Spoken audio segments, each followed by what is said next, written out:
Royal Bengal টাইগারের জন্য দেশ বিদেশ থেকে পর্যটকরা আসেন সুন্দরবনে।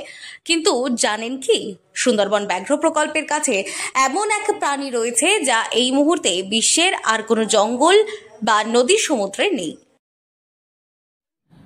বাটাগুর বাসকা একটা কচ্ছপ আছে পুরো দুনিয়াতে বেশি ক্রিটিক্যালি এন্ডেঞ্জার্ড টেরাপিন বলা হয়।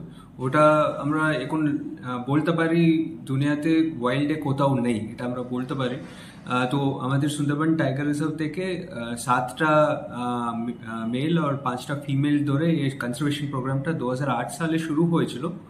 তো তখন থেকে এখন আমাদের মোট 450-এর উপরে বাটাগুর বাসকা আমাদের বিভিন্ন জায়গাতে রাখা হয়েছে, অ্যাসুরেন্স কলোনি আর ব্রিডিং কলোনিগুলোতে।